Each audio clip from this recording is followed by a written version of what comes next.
Good evening my dear students and my viewers.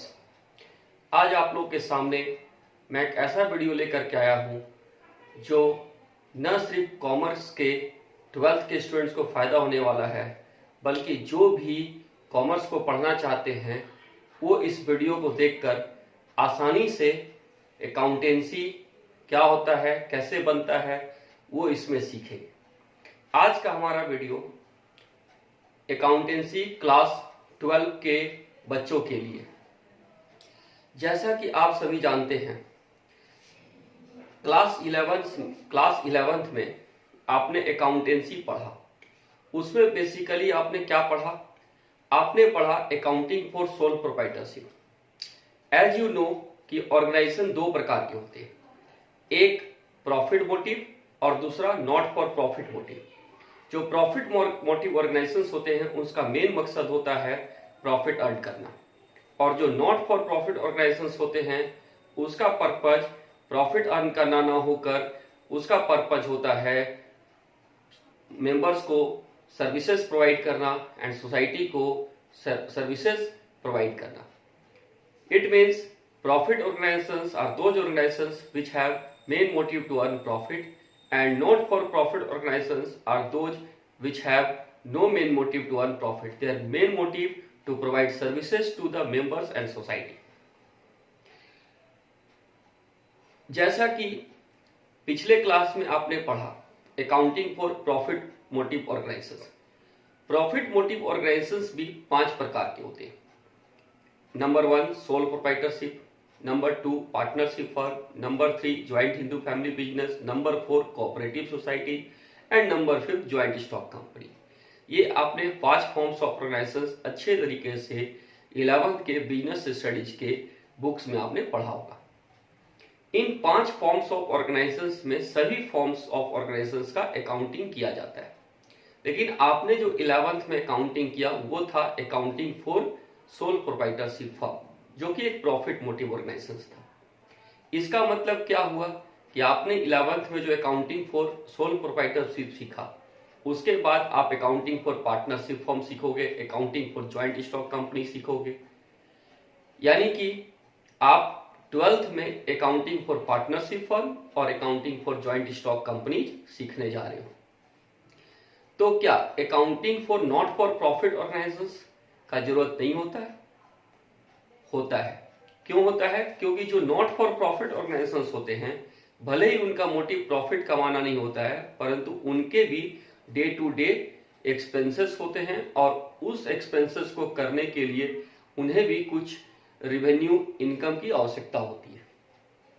तो उनको कहां से फंड आता है और उन फंड का एलोकेशन वो एक्सपेंसेस किस तरीके से करते हैं, इन सभी चीजों को दिखाने के लिए भी उनका अकाउंटिंग किया जाता है। अब आपको समझ में आ रहा होगा कि हमें न सिर्फ प्रॉफिट मोटिव ऑर्गेनाइजेशंस का अकाउंटिंग करना है, बल्कि जो not for profit motive organisations है उनका भी अकाउंटिंग करना है। क्या आपने 11th में accounting for profit motive organisations के सभी फॉर्म्स ऑफ ऑर्गेनाइजेशंस का अकाउंटिंग सीखा? तो आपका उत्तर होगा, आपका आंसर होगा नहीं। आपने सिर्फ अकाउंटिंग फॉर सोल प्रोप्राइटरशिप सीखा। क्या आपने 11th में accounting for not for profit organisations की अकाउंटिंग सीखी? तो आपका आंसर होगा नहीं। इसका मतलब क्या हुआ कि आप स्टैंडर्ड 12 में accounting for not for profit organisations के अकाउंटिंग को सीखने जा रहे हो और accounting for partnership and accounting for companies के बारे में सीखोगे, जानोगे, उसका कॉन्सेप्ट क्लियर करोगे। अब मैं आप लोगों को अपना परिचय दे दूं। मैं मुकेश भदानी आप लोगों के बीच अकाउंटेंसी का कॉन्सेप्ट क्लियर करने के लिए आया हूँ। यानी कि अगर आप मेरे वीडियोज को लगातार देखोगे तो मुझे पूरा विश्वास है कि आप सेल्फ स्टडी करते हुए ही अकाउंट्स को कर लोगे। लेकिन इसके लिए सबसे जरूरी चीज है आपको मेरे को मोटिवेट करना। आप मेरे को मोटिवेट कैसे करोगे? अगर आपको मेरा वीडियो पसंद आए तो आप मेरे वीडियो को लाइक करें, सब्सक्राइब करें और घंटी जरूर बजाएं। यानी कि आप अगर मेरे वीडियो को लाइक करते हो, कमेंट्स करते हो, सब्सक्राइब करते हो, तो न सिर्फ आप मेरे को मोटिवेट करोगे और भी एक्स्ट्रा वीडियो बनाने के लिए, बल्कि आप एक तरीके से मुझे गुरु दक्षिणा भी दे रहे होगे। अब आप बोलोगे कि सर तो अभी पढ़ाना शुरू किए नहीं और गुरु दक्षिणा का डिमांड कर रहे हैं। तो भाई ऐसा है कि मैं जो शिक्षा दूंगा या जो भी मैं एजुकेशन आपको प्रोवाइड करूंगा, उस एजुकेशन के बदले में आपको गुरु दक्षिणा के रूप में कुछ भी नहीं देना है सिवाय मुझे पसंद करने के अलावा। आप मुझे लाइक करो, सब्सक्राइब करो और मेरा वीडियो पसंद आता है तो इसे फैला दो। अब मैं अपने टॉपिक पे आता हूं। अभी तक मैंने जो भी बताया उसमें आप समझ गए होंगे कि आप क्लास 12 के अकाउंटेंसी में accounting for not for profit organisations को पढ़ने जा रहे हो, और इसके साथ ही साथ आप अकाउंटिंग फॉर पार्टनरशिप और accounting for joint stock company के बारे में जानोगे, सीखोगे, पढ़ोगे। तो मैं सबसे पहले आप लोगों को अकाउंटिंग फॉर पार्टनरशिप फर्म्स के बारे में पढ़ाऊंगा। जैसा कि आप यहाँ बोर्ड में देख रहे हैं कि मैंने लिखा है accounting for partnership firm fundamentals. अगर आपको पढ़ने में किसी तरह की कोई दिक्कत हो रही होगी तो मैं इसे एक बार दो बार जरूर पढ़ूंगा और आपको वो दिक्कतें नहीं आएगी।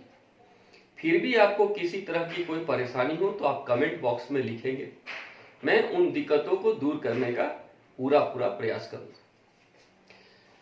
आपने 11th में बिजनेस स्टडीज के बुक में भी पढ़ा होगा कि पार्टनरशिप किसे कहते हैं।